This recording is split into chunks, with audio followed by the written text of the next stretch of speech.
नमस्ते मित्रांनो, मी Dilip Thorat, financial adviser. मित्रांनो, मी आतापर्यंत आपणाला फायनान्शियल प्लॅनिंग विषयी आपल्याला व्हिडिओच्या माध्यमातून आपणापर्यंत पोहोचलो आणि आपणाला माहिती दिलेली आहे. मित्रांनो, त्याच्यामध्ये मी 2 व्हिडिओ नंतर बनवले. जीवन उत्सव एक रेग्युलर प्रीमियम आणि दुसरा जीवन उत्सव सिंगल प्रीमियम. मित्रांनो, या दोन्ही प्लॅन विषयी मी आपणाला माहिती दिलेली आहे. मित्रांनो, त्याच्यानंतर मी आपणाला थोडंसं जरा वेगळ्या विषयावर बोलणार आहे. मित्रांनो, आम्ही ज्यावेळेस बाजारामध्ये किंवा हाऊस टू हाऊस लोकांच्या पर्यंत पोहोचतो त्यावेळेस एक लाईफ इन्शुरन्स आणि हेल्थ इन्शुरन्स बद्दल एक लोकांच्या मध्ये थोडासा गैरसमज पसरलेला आहे की लोकांना असं वाटतं की झटपट आपल्याला लोन किंवा आपले विम्याची रक्कम मिळाली पाहिजे. मित्रांनो, किंवा कमीत कमी कालावधी मिळाली पाहिजे. 1 वर्षात, 2 वर्षात, 3 वर्षात असं कुठंच नसतं. मित्रांनो, तुम्हाला विमा हा लाईफ टाईम करता घ्यावा लागतो. मित्रांनो, कारण समजा तुमचं वय जर 30 असेल सुरुवातीला आणि तुम्ही पुढं 30 वर्ष नोकरी करणार असाल, व्यवसाय करणार असाल किंवा अन्य दुसरा उत्पन्नाचं साधन मिळवण्यासाठी तुम्ही काम करणार असाल, तर तुम्हाला 30 वर्षानंतर पुढचं जे आयुष्य हे क्रिटिकल असतं. मित्रांनो, त्याच्यामध्ये काय होतं, वय वाढतं, त्यानंतर तुमचं वजन वाढतं, तुमचं उत्पन्न वाढतं आणि त्याच्याबरोबर तुम्हाला आजार देखील वाढतात. मित्रांनो, मग ह्या आजारासाठी तुम्ही त्या कुटुंबाचा एक प्रमुख असता आणि तुम्हाला जर आजार झाले आणि तुमचं जर चुकून काय भलं झालं तर तुमच्या कुटुंबाला आधार कोण असणार आहे. मित्रांनो, म्हणून आधारासाठी जीवन विमा आणि आधारासाठी हेल्थ इन्शुरन्स असणं काळाची गरज आहे. पण लोक काय म्हणतात की कमीत कमी आम्हाला 3 वर्ष, 2 वर्ष, त्याच्यामध्ये 2 वर्षात आम्हाला ती रक्कम मिळाली पाहिजे किंवा 5 वर्षात मिळाली पाहिजे. लोक म्युच्युअल फंडाशी तुलना करतात. मित्रांनो, या देशामध्ये असा शॉर्ट टर्ममध्ये कोणाला काहीही मिळत नाही.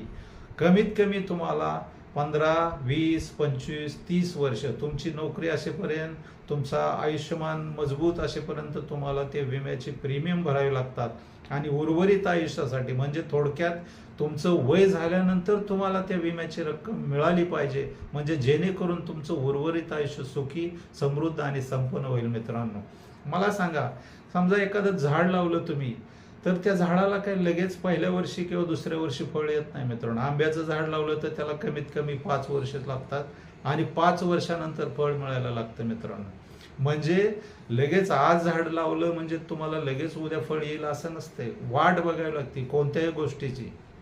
एखाद्या घरामध्ये जर बाळ जन्माला आलं तर ते बाळ कमीत कमी 18 वर्ष त्या बाळाला आपण काय करतो, तो 18 वर्ष होईपर्यंत तो सक्षम झाला किंवा सज्ञाने झाला असं आपण म्हणत नाही. त्याला शिक्षण द्यायचं असतं. तो सुरुवातीला जन्मल्यानंतर तो काय लगेच चालायला लागत नाही.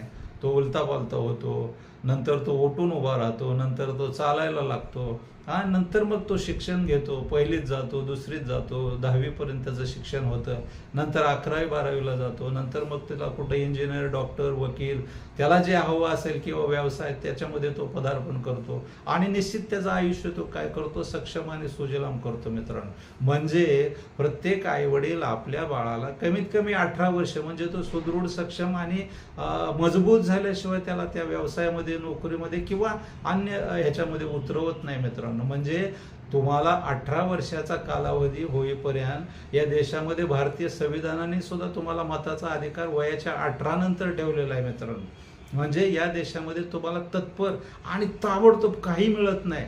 म्हणून तुम्ही लक्षात ठेवा की कमीत कमी मागण्यापेक्षा जास्तीत जास्त मागा, कारण जास्तीत जास्त तुम्ही जर विमा घेतला तर निश्चितपणे तुम्हाला तुमच्या त्या कालावधीमध्ये त्याचा फायदा तुमच्या परिवाराला किंवा तुमच्या पुढच्या उद्योगासाठी, व्यवसायासाठी होणार आहे. म्हणून मित्रांनो, हे जे तुम्ही कमीत कमी मागताय ना, हे कमीत कमी मागायचं बंद करा आणि जास्तीत जास्त वर्षाकरता तुमच्या परिवाराकरता विमा असणं हे महत्त्वाचं आहे. कारण सुरक्षा ही नंतरच गरजेची असते, आजारपण हे नंतर येत असतं. म्हणून आपण या गोष्टीचा विचार करा आणि मी जी आपणाला माहिती दिली ती आपणाला कशी वाटली ती कमेंटच्या माध्यमातून मला तुम्ही स्पष्टपणे सांगा आणि माझ्या चॅनलला तुम्ही सबस्क्राईब करा, लाईक करा, शेअर करा. मित्रांनो, धन्यवाद.